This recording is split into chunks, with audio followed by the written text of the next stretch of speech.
The story begins with our guy standing in the middle of the street, right next to a traffic light, directing cars in the most chaotic way possible. This character is someone we've already seen before, so here's a quick reminder for those who missed the previous part. His name is James Carter, an officer with the Los Angeles Police Department. Together with his partner, Inspector Lee, Carter once solved some of the biggest and toughest cases. His career was going great until recently. After making several mistakes, his superiors decided to punish him. They took away his badge and reassigned him to humiliating street duty, controlling traffic next to a traffic light. Wherever Carter goes, disaster follows. He dances in the street, tells drivers to stop or move whenever he feels like it. People lose patience. One driver tries to force his way through and crashes into another car. Everything comes to a standstill. Carter hears the impact behind him, turns around, and finds a luxury car involved in the accident. That same morning, Inspector Lee is escorting the Chinese ambassador to an important international conference. Lee is very close to the ambassador, and whenever there's a major event, Lee is always responsible for his protection. Back to Carter, two girls step out of the crashed car, acting arrogant and loud, shouting, "Do you know who we are? We want a lawyer." Carter mocks them and jokes around, even calling Lee to tease him.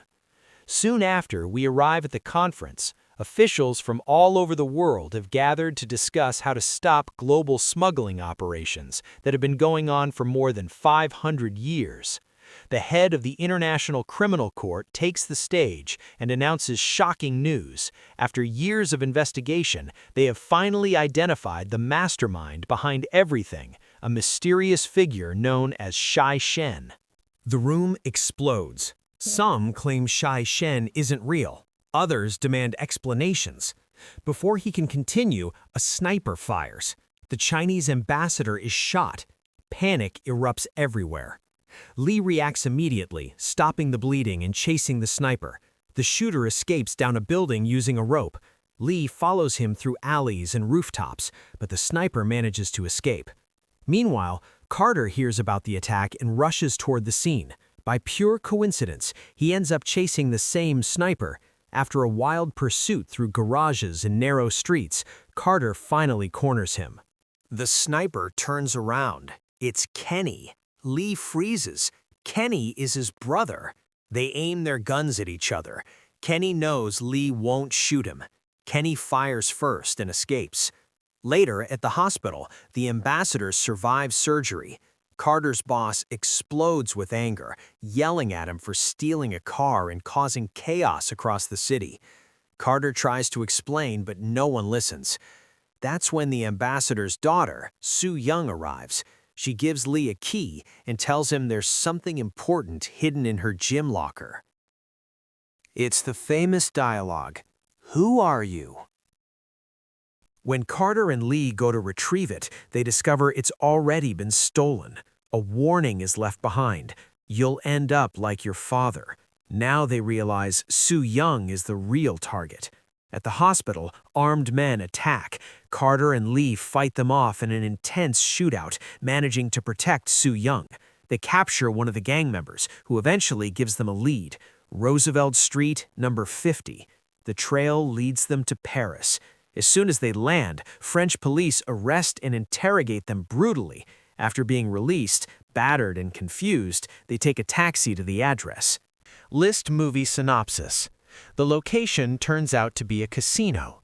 While Carter immediately gets distracted, Lee stays focused. They start asking about a woman named Jean Fang.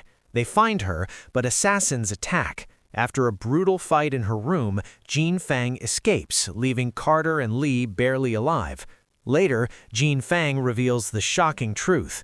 She is the list. The names of the world's most powerful crime leaders are tattooed on her scalp. That's why everyone wants her dead.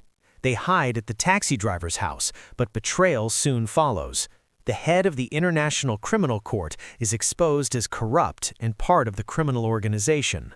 Kenny kidnaps Sue Young and demands an exchange at a restaurant on top of the Eiffel Tower. The final showdown begins. Guns, swords, chaos, and two brothers facing each other. Lee refuses to kill Kenny, even when he has the chance. In the end, Kenny chooses death over capture and falls from the tower. Carter rescues Sue Young just in time. The remaining criminals are arrested. The list is secured. The global criminal network collapses. Justice finally wins. And this is where the story ends. Thanks for watching.